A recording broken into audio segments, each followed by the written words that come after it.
Lecture series کی محفل کی یہ کڑی ہے، اور اس خصوصی لیکچر کے آغاز کے لیے میں گزارش کر رہا ہوں حافظ محمد برکت اللہ صاحب سے، جو نائب امام ہیں جامع مسجد عالیہ گن فاؤنڈری کے، وہ سیرت کلام پاک سے اس خصوصی لیکچر کا آغاز کریں۔ حافظ محمد برکت اللہ نائب امام جامع مسجد عالیہ۔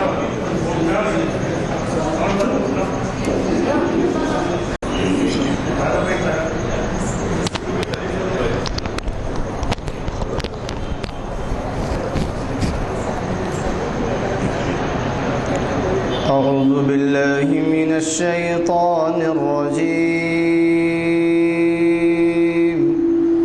بسم الله الرحمن الرحيم.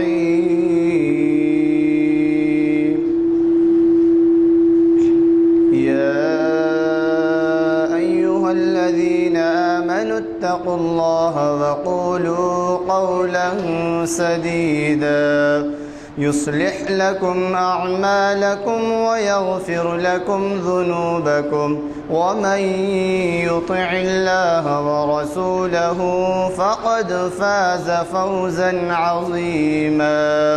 إنا عرضنا الأمانة على السماوات والأرض والجبال فأبين أن يحملنها وأشفقن منها وحملها الإنسان إنه كان ظلوما جهولا. ليعذب الله المنافقين والمنافقات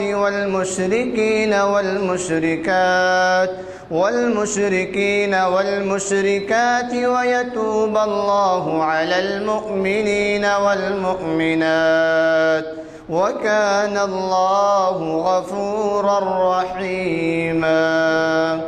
صدق الله العظيم. امام جامع مسجد عالیہ گن فاؤنڈری سیرت کلمہ پاک کی سعادت حاصل کر رہے تھے۔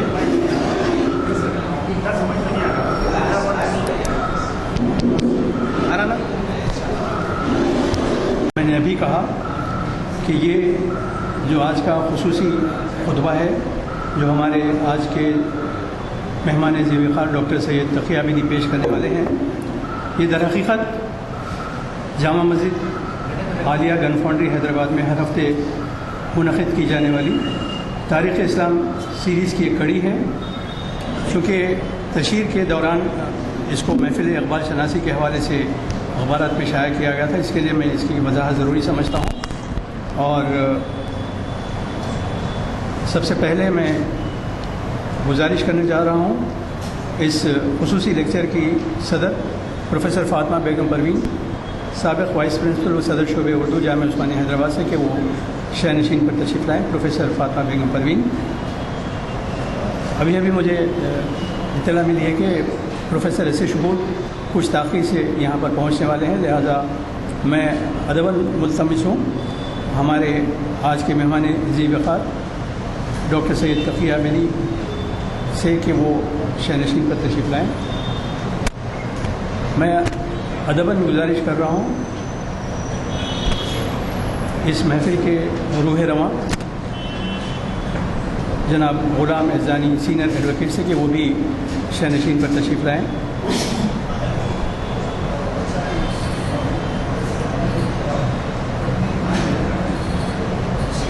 آپ تمام کے ہاتھوں تک انشاءاللہ چند ہی منٹوں میں پہنچ جائے گا۔ میں انتہائی ادب کے ساتھ صدر استقبالیہ سینئر ایڈوکیٹ جناب غلام اعزانی صاحب، جو اپنی ذات میں ایک انجمن ہے، وہ معتمد عمومی انجمن ترقی اردو تلنگانہ اور آندھرا پردیش اور کنوینر محفل اقبال شناسی، اور پھر اس کے ساتھ ساتھ جو مسجد عالیہ میں تاریخی اسلامک جو لیکچرز ہوتے ہیں اس کے بھی یہ پس پردہ وقت متحرک رہتے ہیں۔ میں ان سے ملتمس ہوں کہ وہ تشریف لائیں اور اپنا خطبہ استقبالیہ پیش کریں۔ جناب غلام اعزانی سینئر ایڈوکیٹ۔ احترام کا مہینہ ہے اس لیے ہم نے مناسب نہیں سمجھا کہ شال اور اس سے گلوکوشی نہیں کی جا رہی ہے، خطبہ استقبالیہ پیش خدمت ہے۔ ایک غلط فہمی تھوڑی سی ہے، پہلے میں آواز کر دوں کہ یہ خیال کیا جا رہا تھا کہ یہ محفل اقبال شناسی کر رہے تھے، ایسا نہیں ہے۔ پیر کے دن ہمارے تاریخ اسلام لیکچر ہوتے ہیں۔ آپ کو پتہ ہے کہ مسجد عالیہ میں 3 لیکچرز ہوتے ہیں، تاریخ اسلام ہفتے کے دن، اور پیر کے دن شریعت انفارمیشن سروس، اور چہارشنبے کے دن اقبال شناسی۔ تو آج تاریخ اسلام کا دن ہے، تو بجائے وہاں رکھنے کے ہم نے، چونکہ جو متبرک ایام آپ سے گزر رہے ہیں، اس کے لیے جو عنوان ہم نے حاصل کیا وہ آپ کو خود اندازہ ہوگا کہ وقت کی کتنی اہم اس کی ضرورت ہے۔ تو آج اسی وجہ سے یہ محفل تاریخ اسلام کی محفل ہے، اقبالیات کی نہیں ہے۔ چونکہ اقبال کے کلام کا ذکر ہے عنوان میں، اس لیے غلط فہمی سے وہ اقبال شناسی کی محفل کہا گیا اسے۔ معزز خواتین و حضرات، محفل تاریخ اسلام کی آج کی اس 881ویں نشست میں، جو کہ اردو ہال حمایت نگر حیدرآباد میں منعقد کی جا رہی ہے، میں آپ تمام کا دل کی گہرائیوں کے ساتھ خیر مقدم کرتے ہوئے انتہائی مسرت محسوس کر رہا ہوں۔ محفل تاریخ اسلام کے زیر اہتمام کلام اقبال میں فلسفہ شہادت حسین کے عنوان سے آج منعقد کیے جانے والے اس توسیعی خطبے کے لیے ہمارے درمیان موجود ہیں بین الاقوامی شہرت کے حامل ممتاز محقق، ادیب، شاعر، دانشور و نقاد ڈاکٹر سید تقی عابدی، جو اس لیے بھی ہمارے ہر دلیز ہیں کہ ایک حیدرآبادی۔ اس کے علاوہ میں آپ سے عرض کر دوں کہ ہماری کئی محفلوں کو انہوں نے گرمایا ہے، اور بلا لحاظ مذہب و ملت ہمارے اس اردو ہال میں ایسے حضرات بھی جو اعتقاداً محرم کا احترام کرتے ہیں، وہ بھی تشریف لاتے ہیں۔ تو آپ کو اس کا اندازہ ہوا ہوگا کہ آج بھی کتنی کثیر نشست ہے اس کی۔ خواتین حضرات، آپ سب اس بات سے بخوبی واقف ہیں کہ سرزمین دکن ہمیشہ سے زندگی کے مختلف شعبوں سے تعلق رکھنے والے ہونہار ثبوتوں کی پیداوار کے معاملے میں کافی زرخیز رہی ہے۔ انہی میں سے دنیا طب اور اردو میں سرزمین ہند کے پرچم بخار کو سربلند کرنے والی اس اہم شخصیت کو ہم سب ڈاکٹر سید تقی عابدی کے نام سے جانتے ہیں۔ ہم سب کیا بین الاقوامی طور پر وہ شہرت رکھتے ہیں، جنہوں نے اب تک 50 سے زائد تحقیقی، تنقیدی اور مختلف موضوعات پر انتہائی عظیم کتابوں کی اشاعت کے ذریعے عالمی سطح پر اپنی ایک منفرد شناخت قائم کر لی ہے۔ میں اپنی اور آپ تمام علم دوست خواتین و حضرات کی جانب سے ڈاکٹر تقی عابدی کا صمیم قلب کے ساتھ خیر مقدم کرتا ہوں۔ آپ دنیا اردو میں کسی تعارف کی محتاج نہیں ہے۔ ڈاکٹر عابدی تحقیق و تنقید کے نمائندہ قلم کاروں میں شمار کیے جاتے ہیں۔ اردو زبان کی ترویج و اشاعت کے لیے ہند و پاک سے دور رہ کر بھی جو شہرت آپ نے حاصل کی ہے وہ لائق تحسین ہی نہیں بلکہ قابل رشک اور قابل تخلیق بھی ہے۔ ڈاکٹر عابدی کینیڈا کے ان چند اہم قلم کاروں میں شامل ہیں جنہیں کینیڈا کے علاوہ امریکہ، انگلینڈ اور ہند و پاک کے انتہائی سنجیدہ اردو ادبی حلقوں میں بڑی قدر کی نگاہ سے دیکھا جاتا ہے۔ اردو اور بالخصوص رسائی ادب کی ترویج اور فروغ کے سلسلے میں ان کی خدمات قابل ذکر ہیں۔ ڈاکٹر عابدی ایک ماہر طبیب اور علم و ادب کے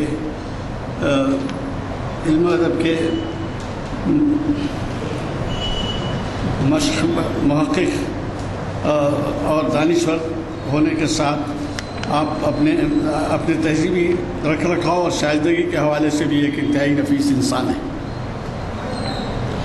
آپ کا لہجہ نرم، ملائم اور شگفتہ ہونے کے باعث آپ ایک اچھوتے اسلوب کے عامل ہیں۔ ڈاکٹر عابدی کی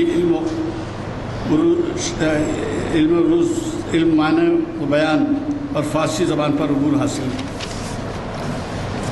ہے۔ فارسی اس روانی سے بولتے ہیں کہ گویا یہی ان کی مادری زبان ہے، اس لیے ہم انہیں حرفاً مولا بھی کہہ سکتے ہیں۔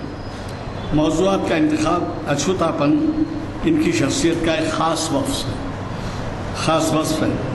ڈاکٹر عابدی نے فن پاروں کو دیکھ کر یوں محسوس ہوتا ہے کہ وہ ایک طبیب نہیں بلکہ منفرد ادیب ہیں۔ آپ کو تو اندازہ ہے کہ ڈاکٹرز میں شعراء اور ادیب کی تعداد بہت کم ہے، اور اس میں جو ہے ایک منفرد شخصیت کے حامل ہیں۔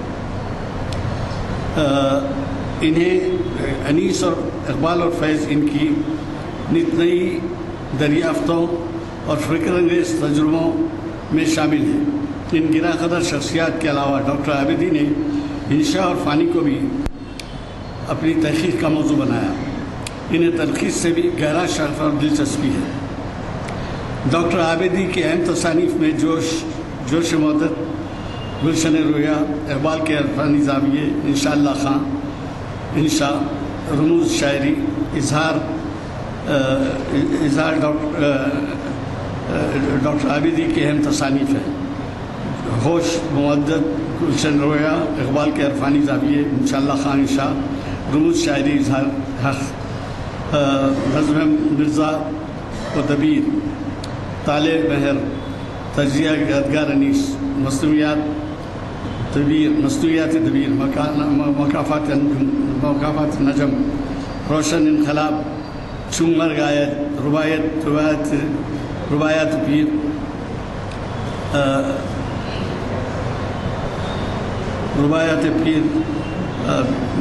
پیر، کلیات غالب، فارسی فیض فہمی، فیض شناسی اور دیوان رباعیات۔ انہیں کے علاوہ گزشتہ دنوں شائع کردہ کلیات صحیح شاعری کی گلزار کی، تروپتی اور امجد فہمی قابل ذکر ہے۔ خواتین حضرات، جیسا کہ آپ جانتے ہیں، محفل تاریخ اسلام اور نشستیں ہفتہ وار نشستیں جامع مسجد عالیہ گن فاؤنڈری میں منعقد ہوتی ہیں، لیکن جب ڈاکٹر تقی عابدی حیدرآباد میں موجود رہتے ہیں تو ہم ان کی علمیت سے زیادہ استفادے کے لیے یہ محفل اردو ہال میں بھی منعقد کرتے ہیں۔ آپ نے اسی ہال میں 914 اور 944ویں نشست سے بھی خصوصی خطاب کیا تھا۔ الغرض، ڈاکٹر تقی عابدی ایک سچے محب اردو ہیں۔ آج کے اس پرآشوب دور میں کسی بھی کام سے اس قدر لگاؤ مشکل ہی سے دیکھنے میں آتا ہے۔ ڈاکٹر تقی عابدی نے اس خلوص کے ساتھ دائر غیر میں اردو ادب کا پودا لگایا تھا، اور اس محنت اور لگن سے اس کی دنیائے اردو میں آبیاری کر رہے ہیں۔ لہٰذا انہیں سفیر اردو کہا جاتا ہے۔ کہا جائے تو مناسب نہیں، تو بھیجا نہیں ہوگا۔ میں ایک بار پھر سے آپ تمام کا اور بالخصوص آج کے مہمان خصوصی ذی وقار ڈاکٹر سید تقی عابدی کا تہ دل سے خصوصی مقدم کرتے ہوئے یہ شعر آپ کی نظر کرتا ہوں۔ تیرے آنے کی جب خبر مہکے، تیری خوشبو سے سارا گھر مہکے۔ شکریہ۔ داعیے محفل صدر استقبالیہ سینئر ایڈوکیٹ جناب غلام زانی صاحب خطبہ استقبالیہ پیش کر رہے تھے۔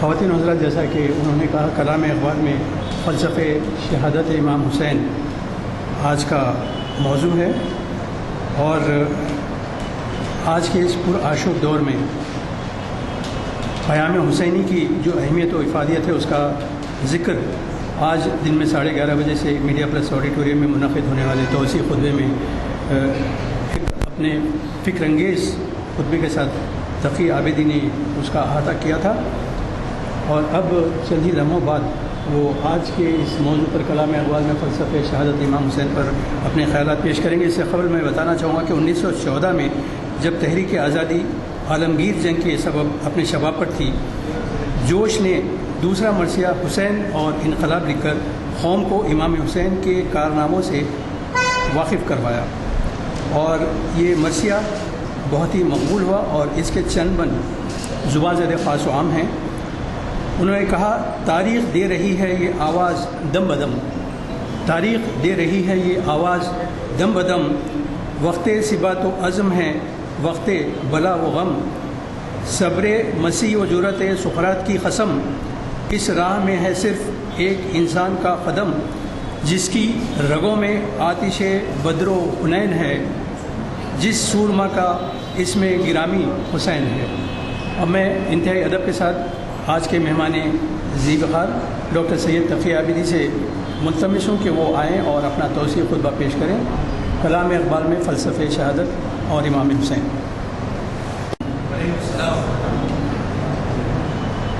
صدر محفل، رونق شہنشین، خطیبہ بے مثال محترمہ پروفیسر فاطمہ پروین صاحبہ، یزدانی قوت سے کام کرنے والی ہستی جس نے 1000 کے قریب اس پرآشوب دور میں اقبال شناسی کی محافل حیدرآباد دکن میں منعقد کر کر ہمیں سرفراز کیا، محترم وکیل صاحب غلام یزدانی صاحب کو ہمارا سلام، اور میرے دوست اور آپ سب کے دوست ادیب منفرد فکر ڈاکٹر شجاعت علی صاحب، بہت سے چہروں سے آشنا ہوں، کن کن کے نام لوں۔ میں یہ کہتا ہوا آگے بڑھتا ہوں کہ آج کا جو عنوان ہے کلام اقبال میں فلسفہ شہادت امام حسین علیہ السلام، جب گفتگو فلسفے پر ہوتی ہے تو ہر شخص کی گہرائی اور گہرائی اور فکری عمق الگ ہے، تو میں نے آسان طریقہ یہ سوچا کہ سلیس طریقے سے علامہ اقبال کے اشعار وہ اردو میں ہوں یا فارسی میں ہوں آپ تک پہنچاؤں، اس کے متن کے ساتھ، کیونکہ یہ اشعار موتیوں کی طرح سے ان کے کلام میں بکھرے ہوئے ہیں، لیکن یہاں پر میں نے اس کو مطالب کے سلک اور رشتے میں جوڑا ہے، لیکن سوچنے کی حد آپ تک ہے۔ ابو الخیر وہ عظیم شخصیت اپنے خانقاہ میں بیٹھے ہوئے ہیں، ایک شخص آ کر ایک سوال کرتا ہے کہ آقا در خوب رخاں چے بینی، ایک خوبصورت چہرے میں کیا دیکھا جائے؟ ابو الخیر 1000 سال پہلے کی بات ہے، ابو الخیر سکوت اختیار کرتے ہیں، سوالی یہ سمجھتا ہے کہ شاید ثقل سماعت ہے، بآواز بلند پوچھتا ہے کہ آقا ایک اچھے چہرے میں کیا دیکھا جائے؟ در خوب رخاں چے بینی، ابو الخیر نے سر اٹھایا اور ایک لفظ اس میں اضافہ کیا، تاچے بینی، کس حد تک تو دیکھ سکتا ہے؟ اگر تیری فکر محدود ہے تو صرف تو ظاہری ناک و نقشہ دیکھے گا، لیکن اگر تیری فکر میں گہرائی ہے تو تو اس میں صنائی خدائی دیکھے گا، تو معرفت کے جلوے دیکھے گا، تو اس میں بستگی یہ ہے تو کس حد تک دیکھ سکتا ہے۔ علامہ اقبال کے اشعار بھی اسی منزلت کے حامی ہیں کہ کس حد تک ہم اس میں تفکر کر سکتے ہیں۔ نکل کر خانخواہوں سے ادا کر رسم شبیری، کہ فخر خانخواہی ہے فقط اندوہ و دلگیری۔ رسم شبیری اقبال سے پہلے بہت ہی کم استعمال ہوا ہے۔ رسم شبیری ایک ایسی ترکیب ہے جس کو جتنا آپ کھولتے چلے جائیں اتنے معنی خیز مطالب تک آپ پہنچیں گے۔ شاعر مشرق ڈاکٹر محمد اقبال امام حسین سے والہانہ عشق رکھتے تھے، اور اقبال امام حسین کی حیات طیبہ کو انسانی زندگی کی معراج اور آپ کی عظیم قربانی کو نوع انسانی کے لیے ایک درس آزادی اور مسلمانوں کے لیے ایک کامل اسوہ حسنہ اور مشکلات زندگی کا مکمل حل سمجھتے تھے۔ میں اشاروں میں بات کر رہا ہوں کیونکہ مطالب بہت ہیں، وقت مختصر ہے۔ علامہ اقبال فخر شاہی اور فقر خانقاہی کو مسلمانوں کے لیے مضر اور اسلام کے لیے نقصان دہ سمجھتے تھے، چنانچہ ارمغان حجاز میں مسلمانوں کو مسلک شبیری کی دعوت دیتے ہوئے تو آپ دیکھ رہے ہیں ایک اور مقام پر اقبال کہتے ہیں، فخر عریاں گرمی بدر و حنین، فقر انیاں بانگ تکبیر حسین۔ ایک چیز میں بتانا چاہتا ہوں آپ کو، علامہ اقبال کا لہجہ جب مسلک شبیری سے جڑ جاتا ہے تو اس کی کشش دیکھیے۔ وہ جب اسرار خودی لکھی گئی اور خانقاہ کی طرف سے قدیم دوست سے قلمی جنگ شروع ہوئی، حضرت حسن نظامی، وہ مسئلہ جب معرکہ شروع ہوا اس وجہ سے کہ اس اسرار خودی کے دیباچے میں جو اشعار حافظ پر لکھے گئے تھے اس سے وہ متفق نہیں تھے۔ جب جذبات انسان پر حاوی ہوتے ہیں تو عقل کی گہرائی متاثر ہوتی ہے، تجربہ ہے۔ مجھے معلوم نہیں جو مسئلے کو اقبال نے پیش کیا، ہم بھی عاشق ہیں حافظ کے، اقبال بھی عاشق تھے حافظ کے، جن لوگوں نے اقبال کے ساتھ سفر کیا ہے آخری زندگی تک، دو کتابیں ہمراہ رکھتے تھے، ایک دیوان غالب اور دوسرے دیوان حافظ، تو معلوم یہ ہوا کہ اقبال اور جو لوگ اس پرکھ کو جانتے ہیں کہ شاعری میں ماورائے شاعری کیا ہے، یعنی کس طرح سے اقبال کی شاعری بڑی خوبصورتی کے ساتھ حافظ کے ساتھ جوڑ دی جا سکتی ہے، تو اس سے یہ پتہ چلتا ہے کہ اقبال عاشق حافظ ہیں۔ لیکن یہ کمال ہے اقبال کا کہ ہماری جیسی شخصیتوں یا 100% پسند کیا جائے یا 100% رد کیا جائے، اقبال یہ کام نہیں کرتے۔ جو چیز صحیح سمجھتے ہیں اس کو لے کر دیانتداری سے پیش کرتے ہیں، اور جو چیز صحیح نہیں سمجھتے اس کے مقابل کھڑے ہو سکتے ہیں اور پوری طریقے سے کہتے ہیں۔ ایک جگہ اپنے استاد، سب سے زیادہ اقبال نے شعر جو لکھے ہیں اپنے کلام میں مولانا روم پر لکھے ہیں۔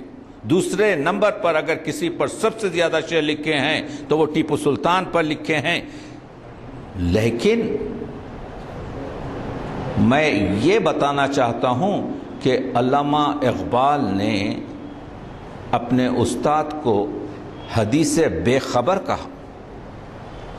مولانا روم نے کہا تھا کہ زمانہ بات ناسازس تو بزمانے بساز، اگر تو زمانہ تیرے ساتھ نہیں چل رہا ہے تو تو اپنے آپ کو بدل کر زمانے کے ساتھ چل۔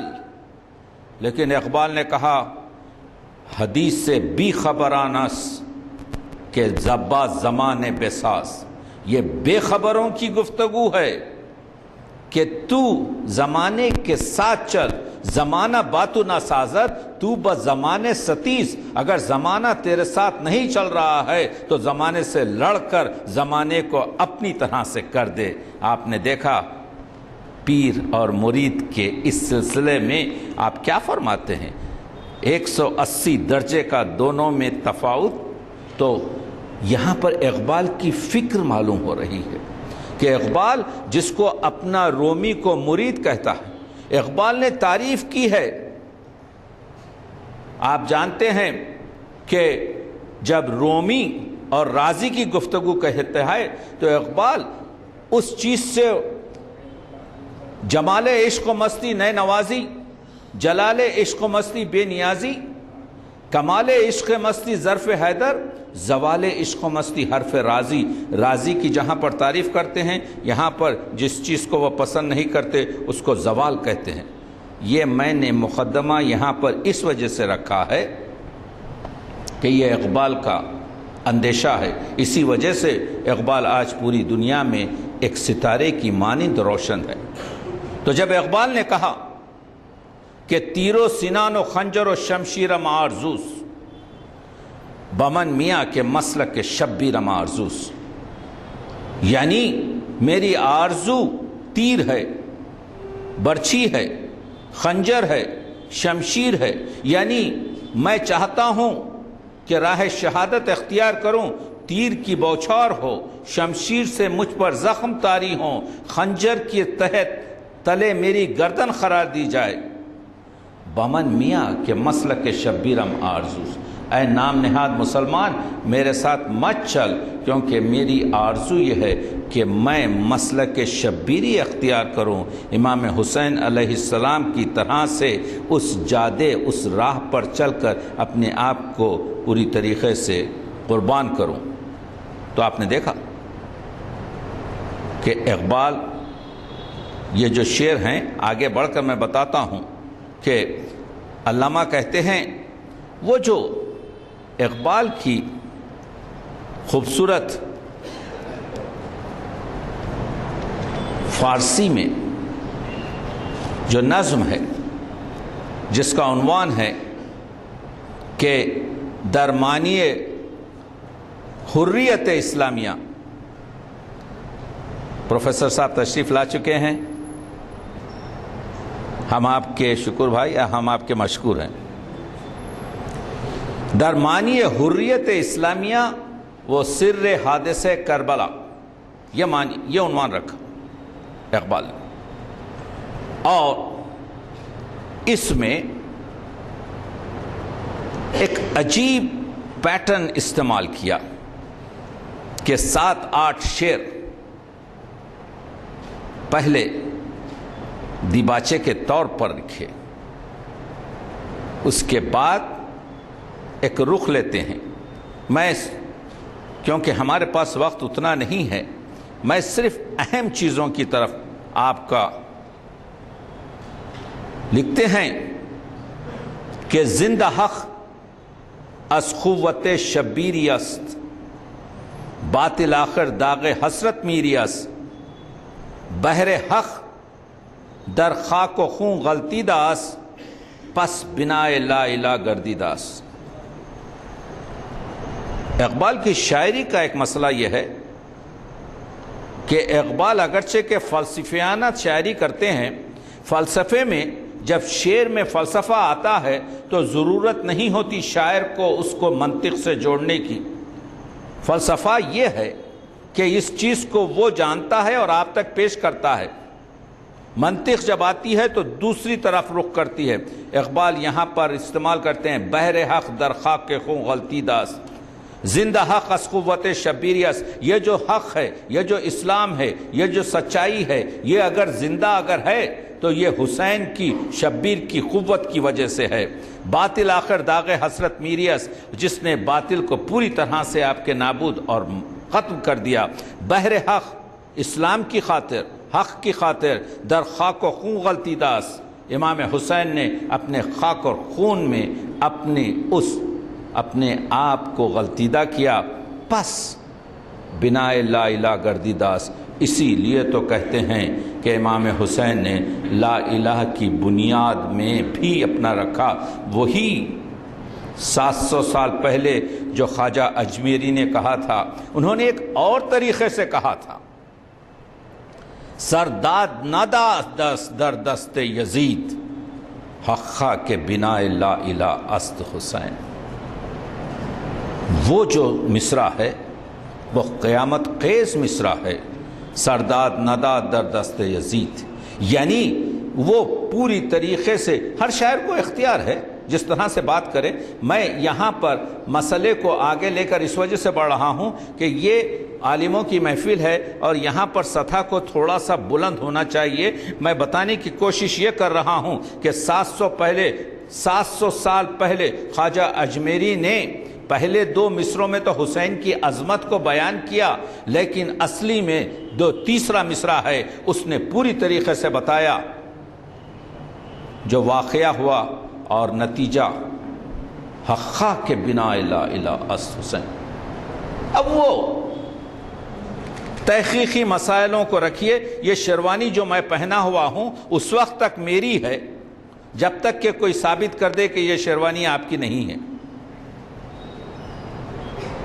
تو اب یہ جو گرفتار ہوتی ہے کہ یہ جو ربائی ہے یہ خواجہ صاحب کی نہیں ہے، یہ چل رہا ہے مسئلہ کوئی 110-120 سال سے۔ میں نے اس کی تحقیق کی، علماء ایران سے پوچھا، میں نے تقریباً 16-17 دیوان اور جو 3 دیوان ہیں معین نام کے شعراء کے سب کھنگال ڈالے، مجھے کہیں یہ 4 مصرے نہیں ملے۔ یہ ربائی ہماری بر صغیر کی ڈائمنڈ ہے اور ہم اس ربائی کو صرف اس مشکوکاکی اور گمان پر ہم منسوب کیوں نہ کریں؟ اگر تاریخ ثابت کر دے کہ یہ ربائی فلاں کی ہے، فلاں کے کلام میں ہے تو ہم قبول کر لیتے ہیں، مگر جب تک کہ یہ مسئلہ حل نہ ہوگا محققین کے لیے۔ میں یہ جملے اس وجہ سے کہتا ہوں کہ ابھی میں نے معراج العاشقین کا 2 زبانوں میں ترجمہ کیا ہے، انگریزی میں اور اردو سلیس میں۔ معراج العاشقین جیسی کتاب اس دکنی میں جو حضرت گیسو دراز بد نواز سے منسوب ہے، اس کو صرف اس بیان پر 1965 میں ایک پروفیسر ہمارے عثمانیہ یونیورسٹی کا رد کر دیتا ہے کہ اس میں جو زبان استعمال کی گئی ہے یہ 600 برس کی نہیں ہے، مگر وہ پروفیسر اس چیز کو نہیں جانتے کہ اس زمانے میں جب خانخواہوں میں جب مخطوطات کو نقل کیا جاتا تھا تو کوئی قوانین کے تحت نہیں ہوتا تھا۔ جو لفظ متروک ہوتے تھے وہ شخص جو کاپی کرتا تھا اس لفظ متروک کو نکال کر اپنا جدید لفظ رکھ دیتا تھا۔ تو صرف اس بات پر کہ اس میں یہ الفاظ آئے ہیں جو اس زمانے میں نہیں تھے، اس وجہ سے یہ خواجہ صاحب سے منسوب نہیں ہے، تو پھر کس سے منسوب ہے؟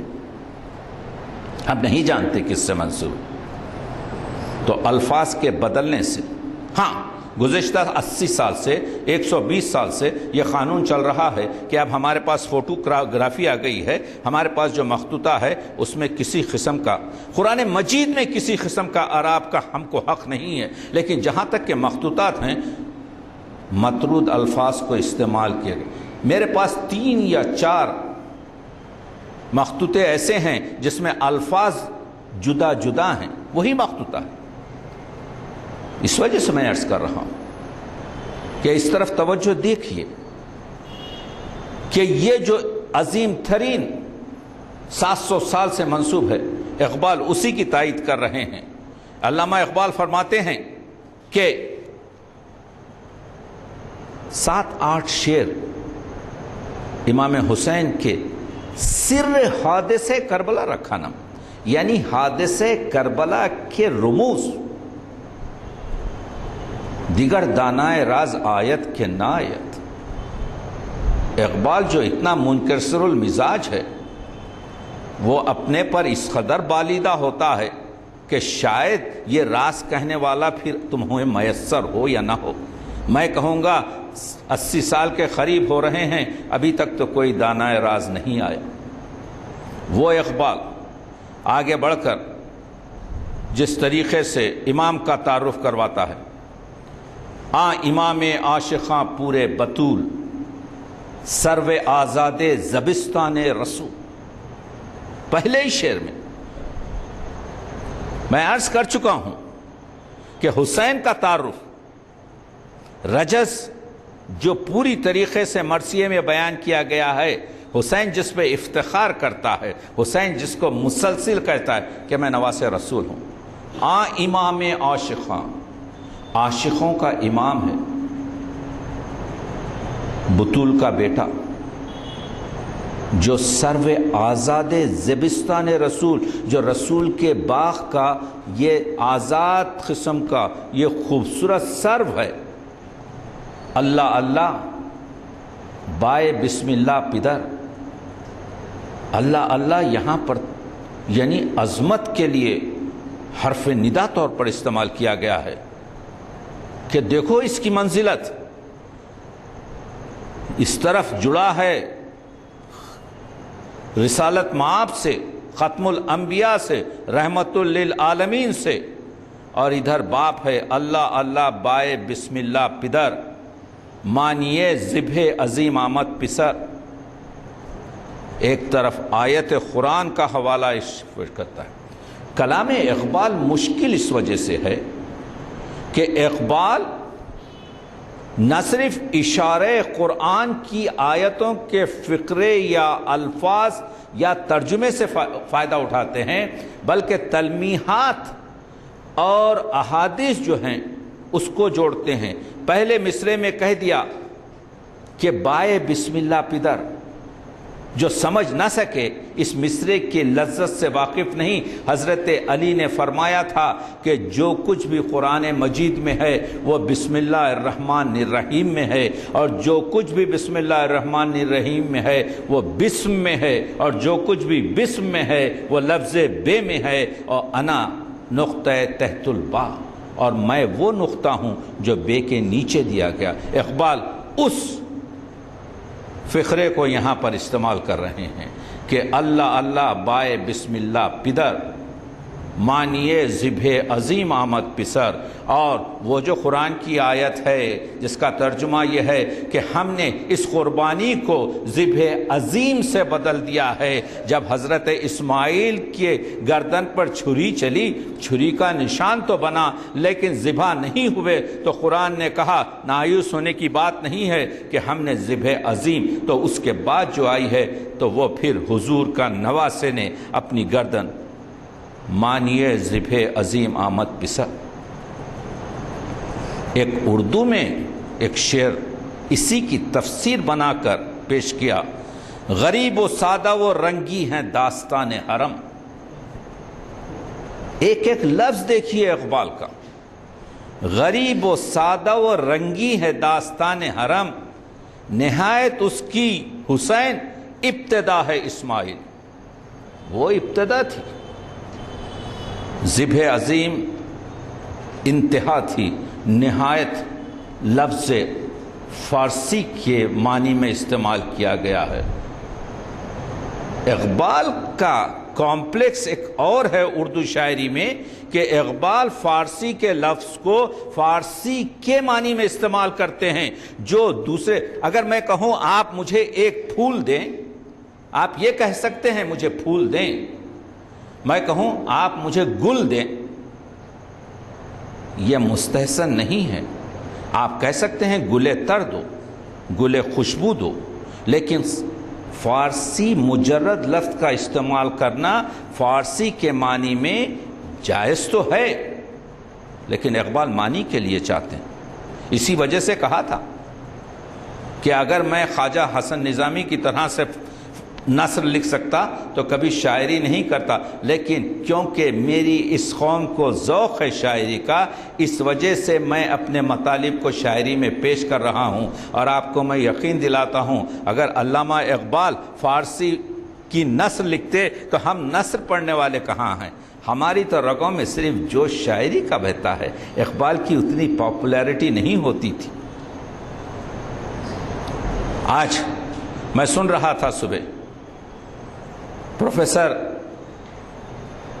نسیم فریس نے بڑی خوبصورت طریقے سے گفتگو ملوکیت اور خلافت کے بارے میں بات چیت کی. اقبال نے اسی مثنوی میں 3 شعروں میں گفتگو کی. چوں خلافت رشتہ از قرآن گسیست. جب خلافت نے، دیکھیے ہمارا جو آئین ہے وہ قرآن مجید ہے. اگر ہم قرآن سے جڑے رہیں تو ہم راہ مستقیم پر ہیں. اگر ہم نے قرآن سے ہٹے ہم تو ہم کہیں کے نہیں رہیں گے. چوں خلافت، کیونکہ خلافت نے رشتہ از قرآن گسیست، قرآن سے اپنا رشتہ توڑ لیا. حریت را زہر اندر کام ریخت، تو اس نے وہ جو آزادی ہے، اسلام کیا ہے؟ آزادی ہے. اسلام کیا ہے؟ انسان کی نفس، یعنی آزادی نفس جو آپ کی زندگی کا جوہر ہے. حریت را زہر اندر کام ریخ. جب قرآن سے خلافت نے اپنا رشتہ توڑ لیا تو یہ جو اسلام کا جو کام تھا، دہن تھا، جو اسلام کا جو زہر اندر کام ریخت، اس میں اسلام کے بدن میں، اسلام کے دہن میں، اسلام کے مزے میں، کوئی بھی نام لے لیجئے، زہر ڈالا. خاص آن سر جلو خیر الامم اس وقت اٹھا نواس رسول. جلوہ خیر الامم، خیر الامم حضور کا وہ جلوہ، وہ نواسا. چوں صحاب قبلہ باراں در قدم، جو وہ رحمت للعالمین ہیں. حسین ایک ابر بن کر اٹھے اور وہ کیا کیا؟ بر زمین کربلا بارید و رفت. کربلا کی زمین پر خون میں کہہ رہا ہوں، بارید و رفت. یہ سحاب بن کر، یہ بادل جو اڑا تھا، جو رحمت کا بادل تھا، یہ بادل وہاں پر کربلا کی زمین پر بر زمین کربلا بارید و رفت، برسا اور چلا گیا. لال در ویرانہا کارید و رفت. اور وہاں پر اس نے، لالا نشانی ہے شہید کی. لالا کیونکہ اس میں داغ ہوتا ہے، کیونکہ اس کا رنگ قرمز ہے، سرخ رنگ ہے. معنی یہ کہہ رہا ہے اقبال شاعر ہے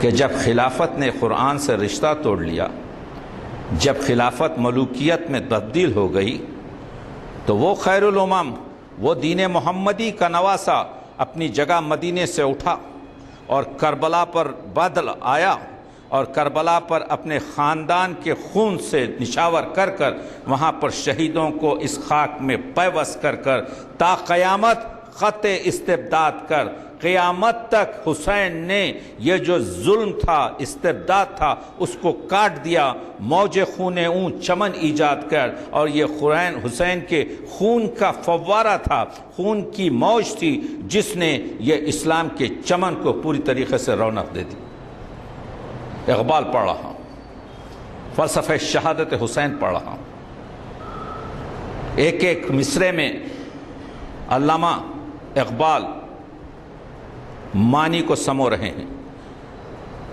ہم کو جناب سر ضرورت اس چیز کی ہے کہ اقبال جو کہہ رہے ہیں اس کو سلیس معنی میں پیش کیا جائے، تعویلات کی تفسیرات کی ضرورت نہیں ہے۔ یہاں پر میرے سامنے پورے عظیم لوگ بیٹھے ہوئے ہیں جو اپنی فکر سے، ہمیں ضرورت صحیح معنی کی ہے، لیکن شاعری میں ایک ایک لفظ کے کئی معنی ہوتے ہیں۔ آپ دیکھ رہے ہیں کہ نقش الا اللہ بر صحرا نوش، حسین نے صحرا پر الا اللہ کا نقش لکھا۔ سطر عنوان نجات ما نوش، وہ سطر عنوان تھی، یعنی ہماری نجات کا وہ ایک سطر تھا، ایک حصہ تھا۔